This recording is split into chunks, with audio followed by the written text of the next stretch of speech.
नमस्कार विद्यार्थी मित्रांनो, रिव्हर्स UPSCच्या PIB लेक्चर सिरीजमध्ये आपल्या सर्वांचं सहर्ष स्वागत. लेक्चरला सुरुवात करण्यापूर्वी UPSCच्या बदललेल्या पॅटर्ननुसार आता PIB कव्हर करणं का महत्त्वाचं झालेलं आहे ते मला तुम्हाला थोडक्यात समजावून सांगायचं आहे.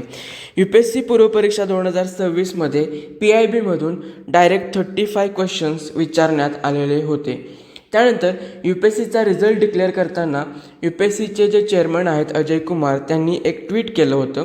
त्या ट्विटमध्ये त्यांनी UPSC पेपर सेट करण्यासाठी कोणते रिसोर्सेस यूज करतं त्याचा उल्लेख त्यांनी केलेला होता आणि त्यामध्ये गव्हर्मेंट प्रेस रिलीजेस जे PIBद्वारा रिलीज केले जातात त्याचा देखील उल्लेख त्यांनी केलेला होता.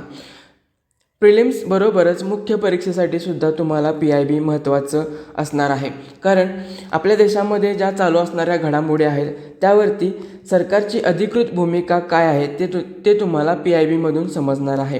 त्याचबरोबर सरकारच्या ज्या वेगवेगळ्या मिनिस्ट्रीज असणार आहेत त्यांची जी धोरणं असणार आहेत त्याच्याबद्दलची माहिती आपल्याला PIBमधून समजणार आहे. सरकारच्या या ज्या मिनिस्ट्रीज आहेत त्या आपल्या UPSCच्या मुख्य परीक्षेचा जो सिलेबस आहे त्याच्याशी डायरेक्ट लिंक आहेत, त्यामुळे हे खूप महत्त्वाचं असणार आहे. आणि त्याचबरोबर गव्हर्मेंटचा जो अधिकृत आणि अद्ययावत असा जो डेटा असणार आहे तो तुम्हाला PIBमधून मिळणार आहे, जो तुम्ही तुमच्या आन्सर रायटिंगमध्ये यूज करू शकता. तर मुख्य परीक्षेच्या व्हॅल्यू ॲडिशनच्या दृष्टिकोनातून सुद्धा PIB खूप महत्त्वाचं असणार आहे. तर आता आपण आपल्या लेक्चरला सुरुवात करूया.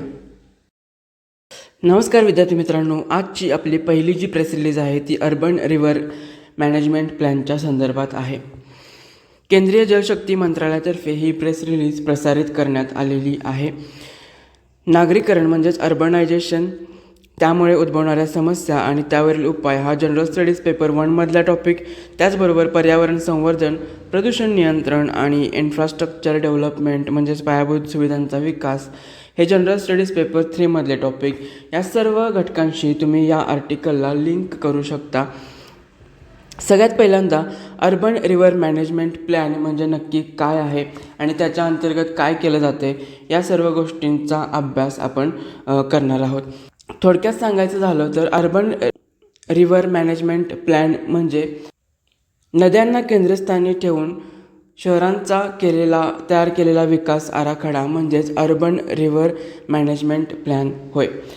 यामध्ये काय केलं जातं तर शहरी विकासाच्या प्रत्येक टप्प्यामध्ये, मग ते अर्बन प्लॅनिंग असो किंवा लँड यूज पॉलिसी असो किंवा अर्बन इन्फ्रास्ट्रक्चर डेव्हलपमेंट असो, या शहरी विकासाच्या प्रत्येक टप्प्यामध्ये नदी संरक्षणाला केंद्रस्थानी ठेवलं जातं, नदी संवर्धनाला केंद्रस्थानी ठेवलं जातं आणि त्यालाच आपण अर्बन रिव्हर मॅनेजमेंट प्लॅन असं म्हणणार आहे. आता हा जो अर्बन रिव्हर मॅनेजमेंट प्लॅन आहे तो national mission for clean Ganga and national institute of urban affairs या 2 संस्थांच्या माध्यमातून चालवला जात आहे. आता या अर्बन रिव्हर मॅनेजमेंट प्लॅनच्या अंतर्गत नक्की काय केलं जाते तर गंगा नदीच्या खोऱ्यामध्ये जी प्रमुख शहरं आहेत त्या शहरांचा गंगा नदीच्या संवर्धनाच्या दृष्टिकोनातून विकास आराखडा तयार केला जात आहे आणि अशा आराखड्यांची अंमलबजावणीसुद्धा केली जात आहे या अर्बन रिव्हर मॅनेजमेंट प्लॅनच्या माध्यमातून. तर याद्वारे कोणकोणत्या गोष्टी केल्या जातात तर नदीच्या आरोग्याचे मूल्यांकन केले जाते, म्हणजे नदीची सध्याची स्थिती कशी आहे, म्हणजे त्या नदीमधल्या पाण्याची गुणवत्ता कशी आहे, त्यामध्ये प्रदूषण किती प्रमाणात आहे, पाण्याचा प्रवाह अखंडित आहे की खंडित झालेला आहे, पाण्यामधील जैवविविधता किती आहे, किती प्रमाणात आहे, या सर्व गोष्टींचा नदीच्या आरोग्याच्या दृष्टिकोनातून अभ्यास केला जातो. त्याचबरोबर शहरी नियोजनात समाकलन म्हणजेच शहरांचा जो मास्टर प्लॅन असणार आहे किंवा लँड यूज पॉलिसी असणार आहे किंवा अर्बन डेव्हलपमेंटचं जे इन्फ्रास्ट्रक्चर असणार आहे या सर्व गोष्टींमध्ये नदी संरक्षणाला केंद्रस्थानी ठेवलं जाणार आहे. त्याचबरोबर नदीकाठी असणारं हरित क्षेत्र, पूर मैदाने आणि बफर झोनचं संरक्षण आणि विकास करण्याचं कामसुद्धा या अर्बन रिव्हर मॅनेजमेंट प्लॅनच्या अंतर्गत केलं जातं. त्याचबरोबर पर्जन्यजल, सांडपाणी आणि स्टॉर्म वॉटर ड्रेनेज या सर्वांचं एकत्रित किंवा एकात्मिक आराखडा तयार करण्याचं आणि त्याची अंमलबजावणी करण्याचं काम या अर्बन रिव्हर मॅनेजमेंट प्लॅनच्या अंतर्गत केलं जातं. आता त्याचबरोबर लोकसहभागातून नद्यांचं संवर्धन करण्याचं कामसुद्धा या प्लॅनच्या अंतर्गत केलं जातं. आता अर्बन रिव्हर मॅनेजमेंट प्लॅन म्हणजे काय आहे हे तुम्हाला समजलं असेल. आता या आर्टिकलची पार्श्वभूमी काय आहे किंवा कॉन्टेक्स्ट काय आहे. National mission for clean Ganga and national institute of urban affairs या 2 संस्थांनी गंगा खोऱ्यातील 63 शहरांसाठी अर्बन रिव्हर मॅनेजमेंट प्लॅनच्या अंतर्गत विकास आराखडे तयार करण्याचं जे काम आहे ते गतिमान केलेलं आहे. आता हा जो अर्बन रिव्हर मॅनेजमेंट प्लॅन जो आहे तो नमामि गंगे या मिशनच्या अंतर्गत येतो आणि नदी संवर्धन आणि शाश्वत नागरीकरणाचा एक सुंदर मिलाफ या अर्बन रिव्हर मॅनेजमेंट प्लॅनच्या द्वारे साधण्यात येतो आणि अशा प्रकारचं काम करणारा तो जगातील सर्वात मोठा एकात्मिक किंवा इंटिग्रेटेड उपक्रम मानला जातो. आणि या अर्बन रिव्हर मॅनेजमेंट प्लॅनच्या अंतर्गत गंगा नदी खोऱ्यातील शहरांचा जो विकास आराखडा तयार करण्याचं जे काम सुरू आहे त्यातील 13 शहरांचा विकास आराखडा गंगा नदी संवर्धनाच्या दृष्टिकोनातून आतापर्यंत तयार करून झालेला आहे. त्यानंतर 2019ची जी राष्ट्रीय गंगा परिषद झाली होती त्यामध्ये पंतप्रधान नरेंद्र मोदींनी नद्यांना केंद्रस्थानी ठेवून शहरांचा विकास आराखडा तयार करण्याचे निर्देश दिलेले होते. शहरांनी फक्त नदीच्या पाण्याचा वापर न करता नदी संवर्धनाची नैतिक जबाबदारीसुद्धा घ्यावी यासाठी नदी संवर्धनाला थेट नागरी नियोजनाचा भाग आता बनवण्यात आलेलं आहे. आता हे जे अर्बन रिव्हर मॅनेजमेंट प्लॅन जो आहे त्याचे 3 मुख्य पिलर्स आहेत. पहिला आहे पर्यावरणीय पिलर, दुसरा आहे आर्थिक पिलर, तिसरा आहे सामाजिक पिलर. पर्यावरणीय पिलरच्या अंतर्गत या रिव्हर मॅनेजमेंट प्लॅनद्वारे काय केलं जातं तर नद्यांचं जे प्रदूषण आहे ते रोखणं, त्याचबरोबर नद्यांचा पूर नियंत्रण करणं, त्याचबरोबर ज्या आपल्या वेटलँड्स असणार आहेत त्यांचं संवर्धन करणं आणि जे शहरी सांडपाणी असणार आहे त्याच्यावर प्रक्रिया करून ते शुद्ध करणं, ते पुन्हा नदीच्या प्रवाहात सोडणं किंवा त्याचा इंडस्ट्री किंवा शेतीसाठी वापर करणं, ही सर्व कामे या पर्यावरणीय पिलरच्या अंतर्गत अर्बन रिव्हर्स मॅनेजमेंट प्लॅनच्या अंतर्गत केले जातात. त्यानंतर दुसरा जो पिलर आहे तो म्हणजे आर्थिक पिलर. या अंतर्गत काय केलं जातं तर नदी आणि किनारी असणारे जे संसाधनं आहेत त्यांचा शाश्वत व पर्यावरणपूरक आर्थिक वापर केला जातो. म्हणजे काय तर नद्यांमधून मिळणारे जे रिसोर्सेस आहेत किंवा नद्यांमध्ये असलेले जे डॅम्स आहेत किंवा मासेमारी घ्या किंवा नद्यांच्या काठी असलेली ज्या शेतजमिनी आहेत या सर्वांचा शाश्वत आणि पर्यावरणपूरक आर्थिक वापर करण्यासाठी या अर्बन रिव्हर्स मॅनेजमेंट प्लॅनद्वारे चालना दिली जाते. त्याचबरोबर जे ऑर्गॅनिक फार्मिंग आहे ज्याला आपण जैविक शेती म्हणणार आहे त्यालासुद्धा या प्लॅनच्या अंतर्गत चालना दिली जाते आणि नदी आधारित पर्यटनाचा विकास करण्याचं कामसुद्धा या प्लॅनच्या अंतर्गत केलं जातं. तर यामुळे काय होतं आहे की नदीचा ऱ्हास न होता एक शाश्वत इन्कमचं साधन जनरेट करण्याचं काम या प्लॅनच्या अंतर्गत केलं जात आहे. त्यानंतर सामाजिक पिलर जो आहे याच्या अंतर्गत काय केलं जात आहे तर जे लोकसहभाग आहे त्याच्याद्वारे नद्यांचं संवर्धन करण्याचं काम केलं जात आहे. त्याचबरोबर नद्यांच्या किनारी पूर्वानुपार चालत आलेली जी संस्कृती आहे त्या संस्कृतीचं जतन करणं आणि नागरिकांचं नदीशी पुन्हा नातं जोडण्याचं काम या प्लॅनच्या अंतर्गत केलं जातं. तर हा जो अर्बन रिव्हर्स मॅनेजमेंट प्लॅन जो आहे त्याचे 3 मुख्य पिलर जे आहेत ते आपण पाहिलेले आहेत. आता अर्बन रिव्हर मॅनेजमेंट प्लॅनच्या अंतर्गत गंगा नदी खोऱ्यातील शहरांचा जो विकास आराखडा तयार करण्यात येत आहे गंगा नदी संवर्धनाच्या दृष्टिकोनातून, तर त्याची व्याप्ती काय आहे आणि त्याची अंमलबजावणी कुठंपर्यंत आलेली आहे त्याची माहिती आपण घेणार आहोत. तर हा जो प्लॅन आहे तो 2 टप्प्यांमध्ये किंवा 2 फेजेसमध्ये पूर्ण केला जाणार आहे गंगा नदी खोऱ्याच्या बाबतीत. तर पहिल्या फेजमध्ये जे गंगा नदी खोऱ्यातील जी 27 महत्त्वाची शहरं आहेत त्या शहरांसाठी गंगा नदी संवर्धनाच्या दृष्टिकोनातून शहरी विकास आराखडा तयार केला जाणार आहे. 27 शहरांपैकी 13 शहरांचा शहरी विकास आराखडा तयार करून आतापर्यंत झालेला आहे आणि आणखी 14 शहरांचा आराखडा अजून बाकी आहे. त्याचबरोबर फेज 2मध्ये काय केलं जाणार आहे, तर फेज 2मध्ये गंगा नदी खोऱ्यातीलच आणखीन 33 नवीन शहरे यामध्ये ॲड केली जाणार आहेत आणि उद्दिष्ट काय ठेवलं जाणार आहे, तर एकूण 60 शहरांहून अधिक शहरांमध्ये गंगा नदी संवर्धनाच्या दृष्टिकोनातून शहरी विकास आराखडा तयार करण्याचं उद्दिष्ट या सेकंड फेजमध्ये ठेवण्यात येणार आहे.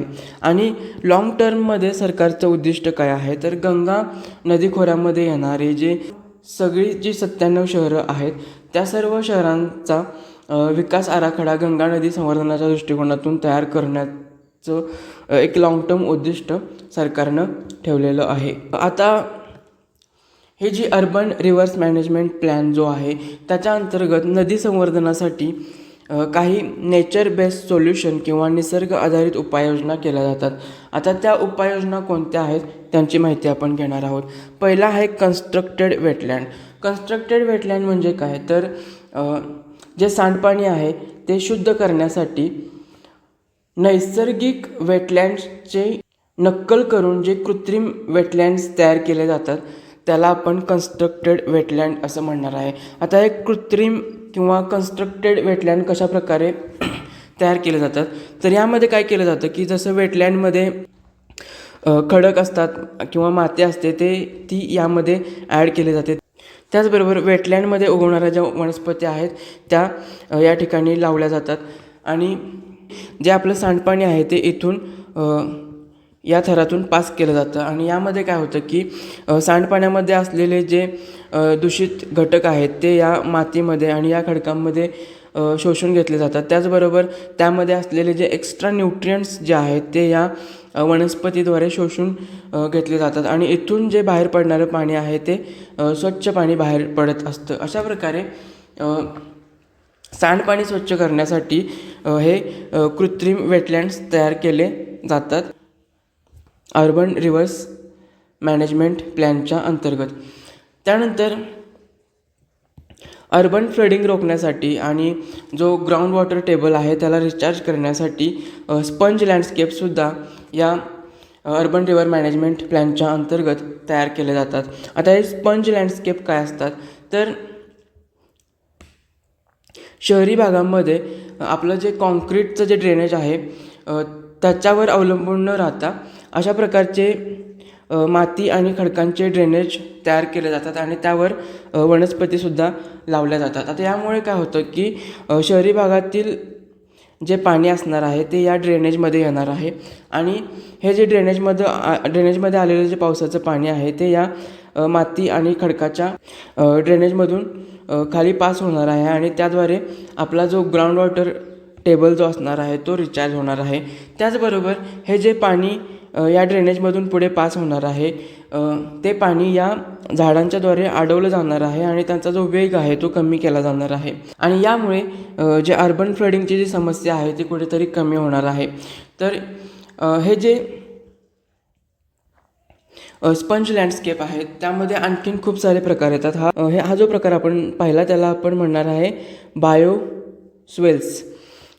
त्याचबरोबर आणखीन काही प्रकार यामध्ये येतात स्पंज लँडस्केपमध्ये, ज्याला आपण ग्रीन रूफ म्हणतो, ज्यामध्ये आपण छतावरती काही वनस्पती लावतो ज्यामध्ये पाणी शोषून घेतलं जातं पावसाचं. त्याचबरोबर रेन गार्डन्ससुद्धा तयार केले जातात. अशा प्रकारचे स्पंज लँडस्केप तयार करण्याचं कामसुद्धा या अर्बन रिव्हर मॅनेजमेंट प्लॅनच्या अंतर्गत केलं जातं. त्यानंतर ग्राउंड वॉटर रिचार्ज करण्यासाठी जसं की आपण आत्ता पाहिलं त्याप्रकारे बायोस्वेल्स तयार केले जातात. त्याचबरोबर तांत्रिक पाझर खड्डेसुद्धा तयार केले जातात या प्लॅनच्या अंतर्गत. आता हा जो अर्बन रिव्हर मॅनेजमेंट प्लॅनच्या अंतर्गत जे गंगा नदी संवर्धनासाठी जे विकास आराखडे तयार करण्यात आलेले आहेत त्यांचा आता अंमलबजावणी कशाप्रकारे केली जाणार आहे ते आपण पाहूया. National mission for clean Ganga आणि जागतिक बँक म्हणजे वर्ल्ड बँक यांच्या भागीदारीअंतर्गत परफॉर्मन्स बेस्ड इन्सेंटिव्ह ग्रांट आपल्या स्थानिक स्वराज्य संस्थांना दिल्या जाणार आहेत आणि या ग्रांटच्याद्वारे हे जे विकास आराखडे आहेत ते त्यांची अंमलबजावणी करण्यासाठी आपल्या स्थानिक स्वराज्य संस्थांना सक्षम केलं जाणार आहे. त्याचबरोबर या आराखड्यांच्या अंतर्गत जे काही फ्लॅगशिप प्रोग्राम्स असणार आहेत त्यांना नॅशनल मिशन फॉर क्लीन गंगाकडून सपोर्ट दिला जाणार आहे. मग ते फ्लॅगशिप प्रोग्राम्स कोणते असणार आहेत त्यामध्ये नद्यांचे बफर झोन तयार करणे, त्याचबरोबर सांडपाणी व्यवस्थापन करणे आणि जलसाठे, त्याचबरोबर जे वेटलँड्स आहेत त्यांचं पुनरुज्जीवन आणि व्यवस्थापन करण्यासाठी तंत्रज्ञानाचा वापर करणे, हे जे काही फ्लॅगशिप प्रोग्राम्स असणार आहेत या आराखड्याअंतर्गत तयार केलेले त्यांना NMCGद्वारे सपोर्ट दिला जाणार आहे. त्याचबरोबर या अर्बन रिव्हर मॅनेजमेंट प्लॅनच्या अंतर्गत सरकारचे भविष्यातील कोणते प्लॅन्स असणार आहेत तर पुढे जाऊन गंगा खोऱ्याच्या व्यतिरिक्त आपल्या देशातील जे इतर जे प्रमुख नद्यांचे खोरे आहेत त्यामध्ये सुद्धा urban river management plan implement करण्याचा सरकारचा विचार आहे. त्याचबरोबर नदी संवेदनशील नागरी नियोजनाला किंवा नद्यांना केंद्रस्थानी ठेवून जे नागरी नियोजन केले जाते अशा प्रकारच्या नियोजनाला नॅशनल मॉडेल म्हणून संस्थात्मक स्वरूप देण्याचा सरकारचा विचार आहे. त्याचबरोबर नद्यांना शहरी विकासाच्या केंद्रस्थानी ठेवून भारतातील शहरांना पर्यावरणदृष्ट्या सुरक्षित, रेझिलियंट आणि सक्षम बनवण्याचं सरकारचं धोरण आहे.